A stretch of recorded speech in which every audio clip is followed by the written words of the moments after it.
Right? And essentially I've moved around banking, I've done corporate finance, I've done performance management, I've done corporate and investment banking, etc.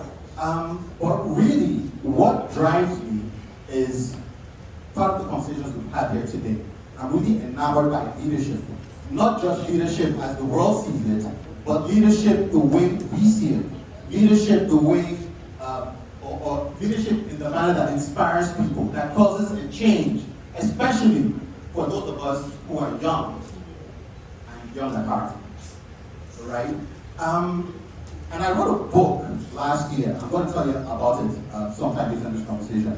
But what I really want to talk about is something that I think is really, really important, not just to us, but to our community, to our country, to our continent, and the world. Are you ready? Yes. Do you want to know what it is? Yes. Are you sure you're ready? Yes. Good. I'm not. That was a joke. Okay. I want to talk about entrepreneurship, right? Now, how many of us here are entrepreneurs? Show of hands. Okay. How many of us are business owners? Did you notice the difference? I asked entrepreneurs and I asked business owners. Do you think they're the same thing? Do you? I can't hear you. Yes, no. Okay. We're going to discover if that is true. But first, I'd like to tell you a story. And I want you to remember this story because it is key to everything we're going to talk about today, or at least in this segment of the conversation. Now, a long time ago, long time ago, in Africa, in the country of Zimbabwe, to be exact, there lived an old man who was a shepherd. And he was also a farmer, right? Now one day he was leading his little flock of sheep, to pasture, etc. And in the course of doing that, he heard this strange mewling sound. It sounded like a kitten. And he looked and he looked and he looked and discovered this small animal, baby animal, that was hiding behind a rock. Right? And he was like, wow, this is an animal from the wild. I hope the parents are not around to come and devour me. But he hid and he looked and he looked and he didn't see any animal or any parents of the animal.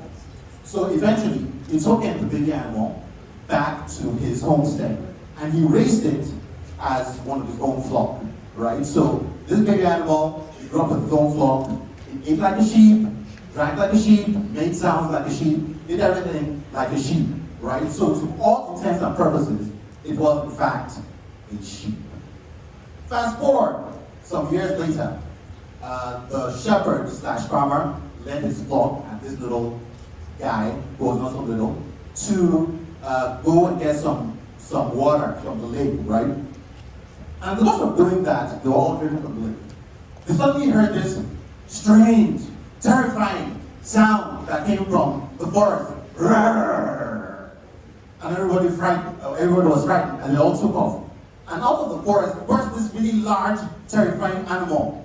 And the sound of his voice, the sound of his roar, shook the entire mountainside and forest side.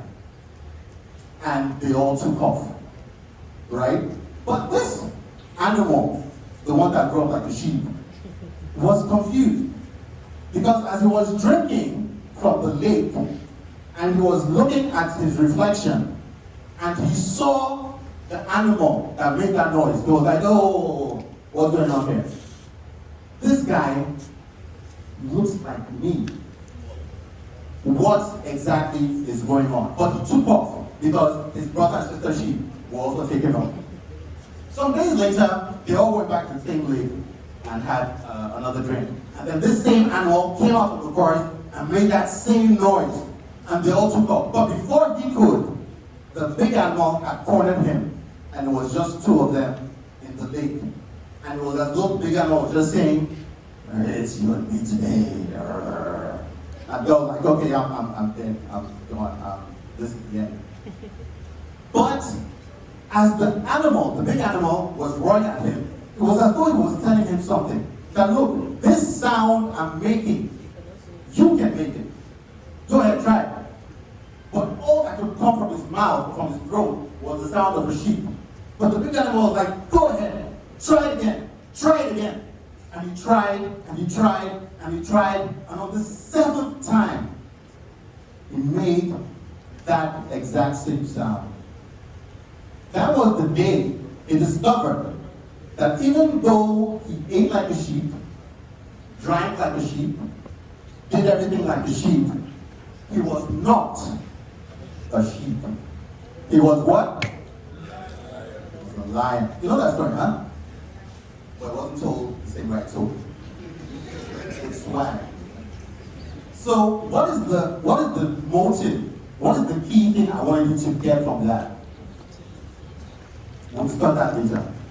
But I said we're going to talk about what? Entrepreneurship. But here's the key thing. If you pick nothing else from what I'm going to say today, I want you to remember these 4 words. We are in trouble.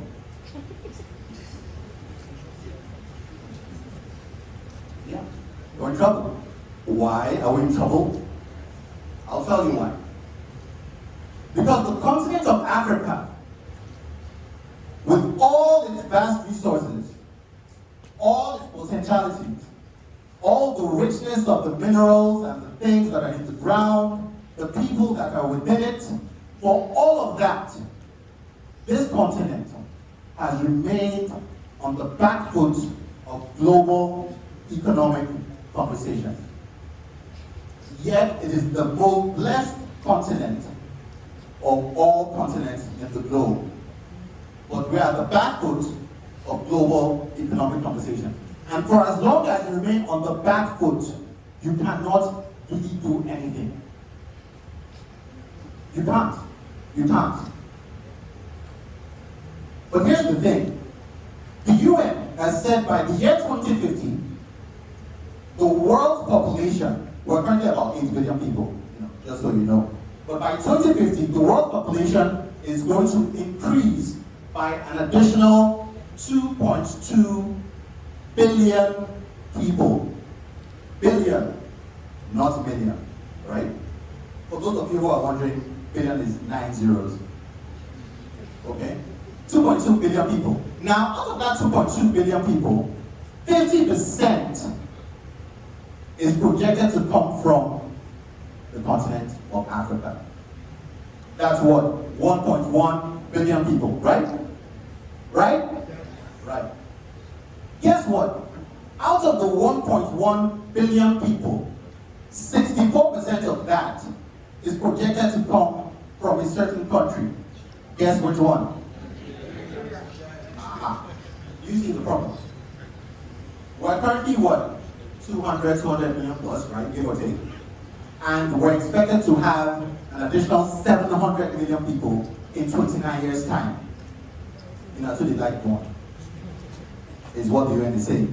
But beyond that, look at the state of the country today.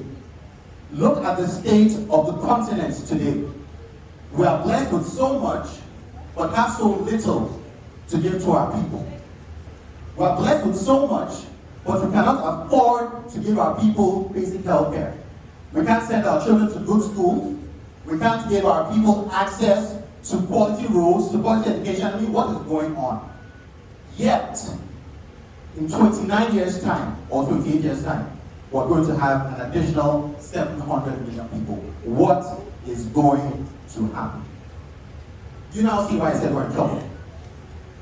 Because it is you guys, most of all, who are going to be there at that time. Me, I'll be around, hopefully. Maybe we'll walk and say, hey guys, how you doing? But it is you guys and your children that are going to feel the brunt of this statistic. So what do we do? What do we do? What is the way out? I have discovered that the way out boils down to one simple thing. And that is this. We must embrace the knowledge and the principles of entrepreneurship. That is the way out. Because if you look back at our history as a human race, it was always those with the entrepreneurial mindset that moved the conversation forward.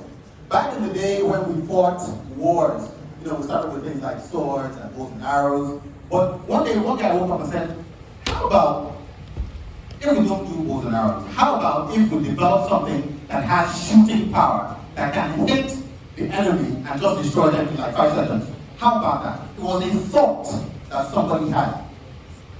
Back in the 16th century, people were dying in Europe like flies, right? Because the food and the drinks that they were consuming were impacted by germs.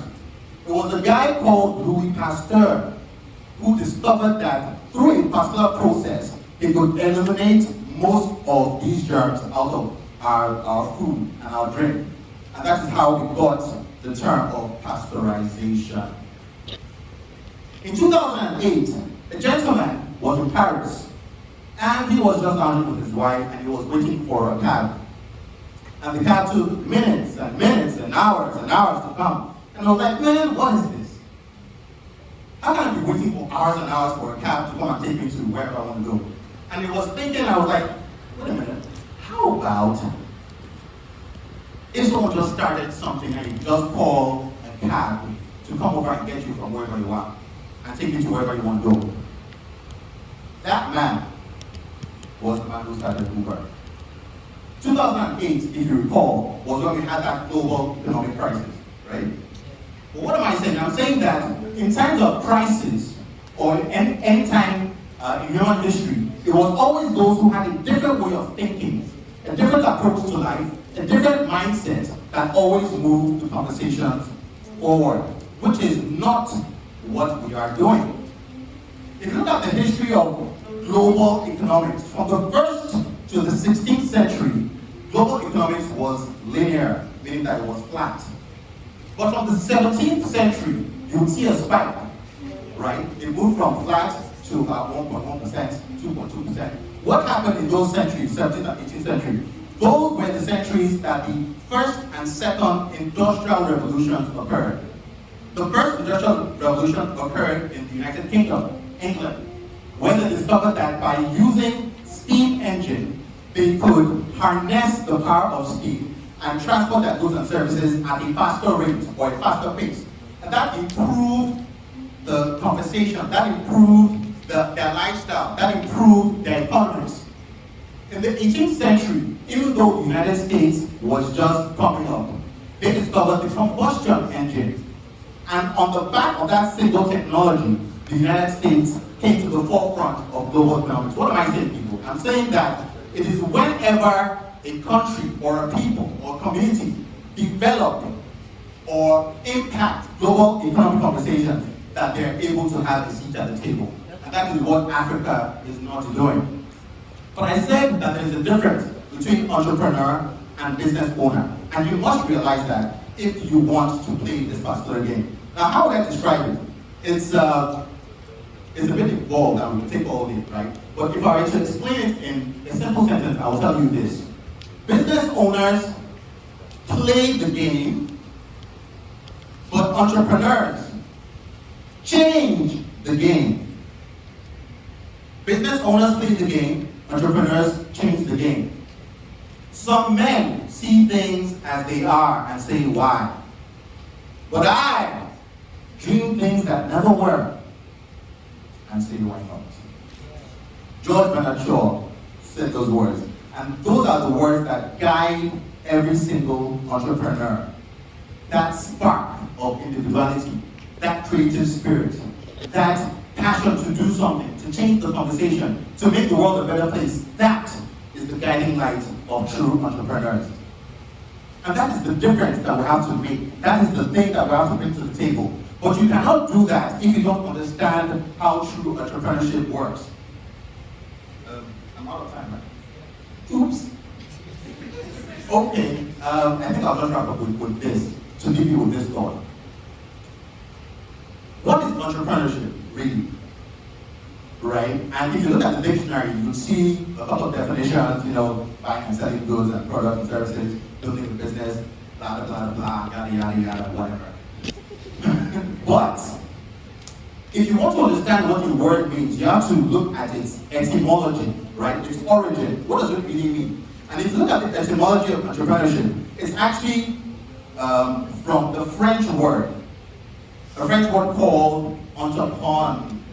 Entreprendre, right? That word means, or it has the connotation of enterprise, right? Or to undertake something, entreprendre.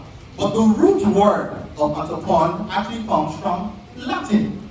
And it's two words, interprehender. Interprehender, what does it mean in Latin? It means to seize, to grasp, to control, to master. To seize, to grasp, to control, to master. Let me take you, Bible students, any Bible students here? Come on, raise your hands, Commerce Church. Okay. Genesis 1:26. What does it say? And God said, let us make man in our image, and let them have dominion over, the birds of the air, fish of the sea, etc. Let me point your attention to a particular word, dominion.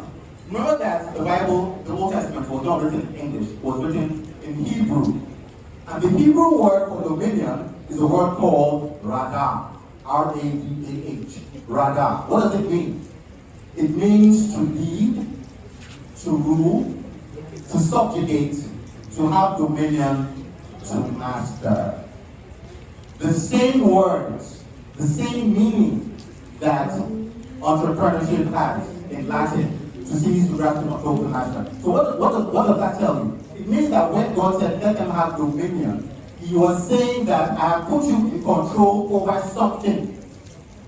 And if you exercise that gift of dominion, you will be able to change the conversation, which is what real entrepreneurs do.